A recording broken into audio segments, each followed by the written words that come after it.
जय हिंद दोस्तों। आज के सेशंस बहुत ही ज़्यादा इंपॉर्टेंट है और आज के जो क्वेश्चंस है वो बहुत ही ज़्यादा है, इसलिए दोस्तों ज़्यादा से ज़्यादा जुड़ जाइए हमारे साथ। और देखिए आज के सेशंस में कितने बहुत सारे क्वेश्चंस ऐसे आएंगे जो आपको एग्जाम और पॉइंट ऑफ व्यू से बहुत ज़्यादा इंपॉर्टेंट लगेंगे। दोस्तों अगर आप आज के सेशन शुरू करने से पहले आपसे एक विनती, अगर आप नए हैं तो प्लीज़ हमारे चैनल को सब्सक्राइब कर दीजिए, लाइक कर दीजिए और ज़्यादा से ज़्यादा शेयर कर दीजिए दोस्तों।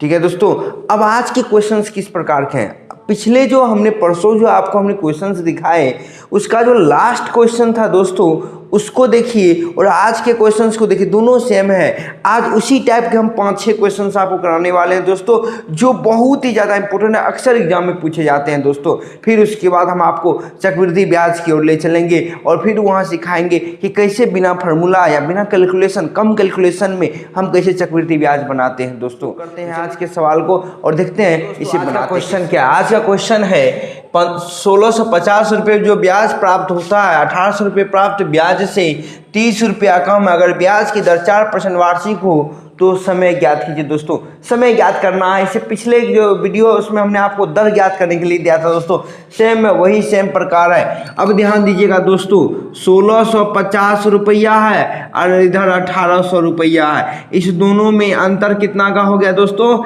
150 रुपये का। कितने का अंतर हो गया दोस्तों? 150 रुपये का। इसी 150 के वजह से तो ये जो ब्याज है वो हमको 30 रुपया क्या हो रहा है? कम मिल रहा है। तो दोस्तों 30 रुपया ब्याज कम मिल रहा है, कितने की वजह से? 150 की वजह से। दर कितना है दोस्तों? 4% गुने 100। अब गाड़ी 30 पंचे दोस्तों, 30 पंचे 150, 5 के 20, 20 पंचे 100 यानी 5 वर्ष, यानी समय कितना हो गया दोस्तों? 5 वर्ष के लिए हमें क्या किया कि 1650 और 1850 रुपये जो ब्याज प्राप्त हुआ वह 30 रुपये क्या था? कम था दोस्तों। देखिए कितना ईजी है, बहुत ईजी है दोस्तों, बहुत अच्छे लगेंगे आपको। अगर आप यह पूरा वीडियो देखते हैं आपको और सारे अमेजिंग क्वेश्चंस आएंगे और देखिए कितना ईजी से हम बनाते हैं दोस्तों। तो फिर क्या है दोस्तों, अगले क्वेश्चंस की ओर। अगले क्वेश्चन के ऊपर अगला क्वेश्चन क्या है? एक साइकिल का मूल्य 1500 रुपया, यदि 350 रुपये नगद भुगतान करते हैं तो यह साइकिल 400 रुपये के 3 बराबर किस्त में उपलब्ध है, तो ब्याज दर ज्ञात कीजिए। दोस्तों यही क्वेश्चन तो बराबर एग्जाम में CI में भी पूछता है और SI में भी पूछता है। तो SI में कम चांस होती है लेकिन CI में ज्यादा पूछता है, क्योंकि वहां किस्ती चलती है दोस्तों। तो हम आज सीखेंगे कि SI में जो किस्ती चलती है तब उसको कैसे बनाते हैं, है ना दोस्तों। अब ध्यान दीजिएगा, साइकिल का मूल्य कितना है दोस्तों? 1500 रुपया है ना। अगर हमने 350 रुपये नगद भुगतान कर दिया, 1500 में 350 रुपये नगद भुगतान कर दिया तो बचा कितना दोस्तों? 1500 में अगर 350 रुपया नगद भुगतान कर दिए तो दोस्तों कितना बच गया? 1150 रुपया। यानी इसी को हमको क्या करना है, जितना रुपया बचा है इसी को 3 बराबर किस्त में देना। तो अब मान लीजिए पहला किस्त हमने पहले वर्ष जमा कर दिया 400 रुपया, तो बचा कितना मेरे पास दोस्तों? 750 रुपया। फिर अगला बार जमा कर दिया 400 रुपया, तो कितना बच गया दोस्तों मेरे पास? 350 रुपया। बच गया कि नहीं बच गया दोस्तों? अब ध्यान दीजिएगा, अब इसको जोड़ दीजिए दोस्तों, 0 0 5 या 15, 7 3 10 11 1 12, यानी 2200 कितना हो गया दोस्तों? 50 रुपया। अब ध्यान दीजिएगा, अब 1500 रुपये का साइकिल है और हम दे कितना रहे हैं? ध्यान दीजिएगा, 3 बराबर किस्त में 4 तिया 1200, 3 बराबर किस्त में 400 रुपये कितना दिए? 1200। और 350 रुपया नगद भुगतान दिए थे, 12 3 1550 रुपया हम दे रहे हैं, यानी 1500 के सामान की जगह हम कितना दे रहे हैं? 1550 रुपया दे रहे हैं दोस्तों। तो हमने जो यहाँ 15 कितना अधिक दिया दोस्तों? 50 रुपया अधिक दिया। कितने में? 2250 में गुने 100। 0 0 कट गया दोस्तों, 5 से काटिए, 5 के 20 25 25, ये 9 बेर में कट जाएगा, 20 पंचे 100, यानी 20/9% वार्षिक ब्याज दर रहा दोस्तों, ब्याज दर रहा। तब जाकर के हमने 3 किस्त में क्या किया, इसको पूरी तरीका से जमा कर दिया। कुछ नहीं है दोस्तों, क्या हमने कुछ किया? सिंपल तरीका है हमारा कि बस 350 रुपया दे दे तो बचा 1150, 1150 में फिर 400 दे दे बचा कितना? 750, फिर 750 और 400 दे दे कितना बचे? 350, सबको जोड़ दिए यानी 2250 रुपया। अब ध्यान दीजिएगा दोस्तों, 1500 रुपया था, 350 रुपया नगद भुगतान किया और 400 रुपये के 3 बराबर किस्त में दिया, तो 3 बराबर किस्त में कितना दिया? 1200 रुपया। ठीक है दोस्तों, और 350 इधर दिए तो कितना हो गया 1550 का, यानी हम 50 रुपये अधिक दिए, कितने में 2250 में गुने 100। दोस्तों देखिए कितना ईजी हो गया दोस्तों। इसमें ना तो कोई ट्रिक याद करना है ना कुछ याद करना है, बस सिंपल से आपको क्या करना है, दिमाग लगाना है और आपका क्या हो जाएगा दोस्तों, सॉल्व हो जाएगा। तो दोस्तों अगले क्वेश्चन के बढ़ते, एक दो क्वेश्चन और देख लेते आपको अच्छी तरह से समझ में। दोस्तों अगले क्वेश्चन के बढ़ते, अगला क्वेश्चन सेम वही प्रकार का है। एक कलम का मूल्य 60 रुपये, यदि 20 रुपये नगद भुगतान करते हैं तो यह साइकिल 8 रुपये के 6 बराबर किस्त में उपलब्ध है, तो ब्याज दर ज्ञात कीजिए। दोस्तों वही सेम क्वेश्चन है। अब ध्यान दीजिएगा दोस्तों, 60 रुपये दाम था, 20 रुपये हमने नगद दे दिया, तो बचा कितना 40 रुपये। इसी को तो हमको 6 बराबर किस्त में देना है दोस्तों। अगर 40 है तो अगली बार 8 रुपये की किस्त चल रही है तो अगली बार कितना देंगे दोस्तों 32, फिर क्या देंगे 24, फिर क्या देंगे 16, फिर क्या देंगे दोस्तों 8 रुपया, यानी इतना रुपया हम क्या करेंगे उसको जमा करेंगे। तो कितना टोटल जमा करेंगे 814 4 18 2 20 हासिल 2 4 3 7 2 9 1 10 2 12, यानी 120 रुपया हम क्या करेंगे उसको दोस्तों जमा करेंगे। अब ध्यान दीजिएगा दोस्तों, 8 रुपये के 6 किस्त है तो कितना हो गया 6 के 48 टका ये रुपया दे रहे हैं दोस्तों, और प्लस में 20 रुपया अलग से दिए, तो कितना हो गया दोस्तों 68 रुपया। 60 के बदला हम दे कितना रहे दोस्तों 68, तो कितना अधिक रुपया दिए 8 रुपया अधिक दिए दोस्तों, कितने में 120 में गुने 100, सुना सुना कट गया, 4 दूनी 8 4 तिया 12 10 दूनी 20/3% वार्षिक ब्याज की दर से हम दोस्तों उसको क्या करेंगे भुगतान करेंगे। दोस्तों देखिए कितना इजी हो गया, बहुत इजी है दोस्तों। ये कहते हैं ना किस्ती वाले साधारण ब्याज पर चक्रवृद्धि ब्याज वाला किस्ती बताएंगे, वो भी बहुत इजी है दोस्तों।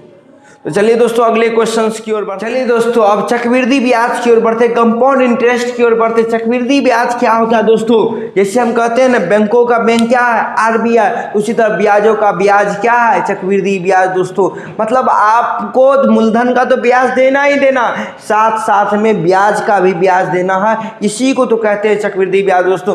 बैंक आप जाइएगा ना तो यही तो लोगों को समझ में नहीं आती यार दोस्तों, वो चक्रवृद्धि ब्याज पे जोड़ता है, चक्रवृद्धि ब्याज पे आपको पैसा देता है और आप उसको भुगतान उसी के आधार पे करते हैं, तभी तो लोन जो हम 5% या 8% पे जो भी लेते हैं इतना राशि कैसे लग जाती है दोस्तों, इसी वजह से। अगर साधारण ब्याज पर देगा तो बहुत इजी हो जाएगा दोस्तों, तो बहुत कम लोन देना पड़ेगा, लेकिन चूंकि दोस्तों चक्रवृद्धि ब्याज पर देता है इसलिए लोन हमें क्या करनी पड़ती है, ज़्यादा देनी पड़ती है दोस्तों। अब ध्यान दीजिएगा एक बात को कि क्वेश्चंस जो चक्रवृद्धि ब्याज के आते हैं, आपने जो फॉर्मूला पढ़ा है क्या दोस्तों कि ब्याज जो ब्याज होती है यानी जो चक्रवृद्धि कंपाउंड इंटरेस्ट होती है दोस्तों, चक्रवृद्धि ब्याज जो होती है वह फॉर्मूला आपने क्या पढ़ा P × 1 + R/100 पे पावर T या माइनस P, यही फार्मूला पढ़ा है दोस्तों। इसमें अगर कैलकुलेशन मान लीजिए कैलकुलेशन इजी है तब तो इजी वे में निकल जाएगा दोस्तों, लेकिन अगर कैलकुलेशन हार्ड हो गया ना दोस्तों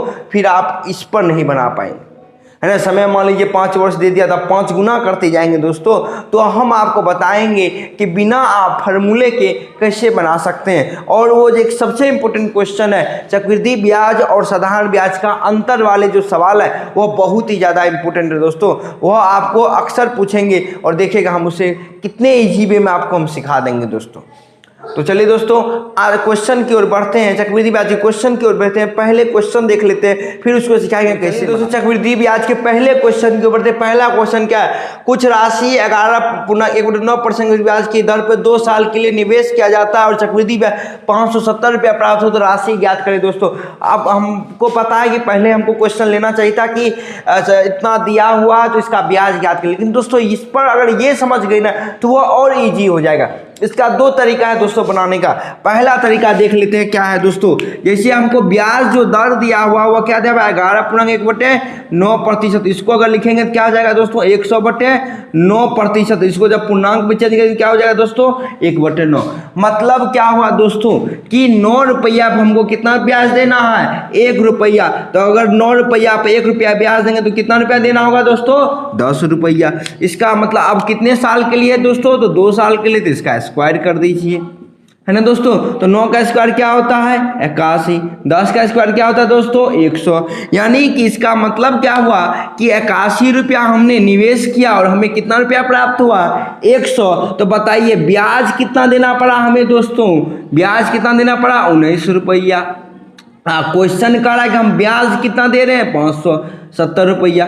तो 1 रुपया किसके बराबर हो जाएगा दोस्तों 30 के बराबर 1 हो जाएगा। तो हमारी राशि पूछेगी, राशि हमने क्या इन्वेस्ट किया था, तो 1 30 के बराबर, तो 81 किसके बराबर हो जाएगा 81 गुने 30, यानी 0 को 0, 3 का 3 और ठीक है 24, यानी 2430 रुपया हमने क्या किया निवेश किया दोस्तों वह राशि। अगर पूछेगा ब्याज के बाद यानी उसका मिश्रधन कितना हुआ, यानी जो बाद में जो हमने टोटल रुपया लौटाया, तो यहाँ से 100 निकाल लीजिए दोस्तों आपको आ जाएगा। तो यानी 100 गुने 30 यानी कितना हो गया दोस्तों 3000 रुपया हमें क्या हुआ टोटल देना पड़ा दोस्तों। 2430 रुपया हमारी मूल राशि थी, टोटल देना कितना पड़ा 3000। अब देखिए एक ही टाइप से आप दोनों निकाल लिए हैं दोस्तों, एक ही तरह से दोनों को एक के बाद निकल गया।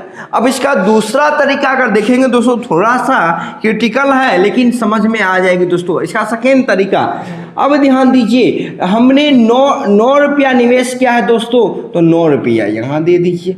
2 वर्ष के लिए करा, ये फर्स्ट ईयर हो गया दोस्तों, ये हो गया सेकेंड ईयर, है ना दोस्तों। अब देखिए 9 रुपया हमने क्या किया ब्याज। अब चक्रवृद्धि ब्याज क्या था ब्याजों का ब्याज, तो यानी इसका मतलब क्या हुआ जो पहला वर्ष का जो हमने ब्याज दिया उसका भी तो ब्याज देना होगा।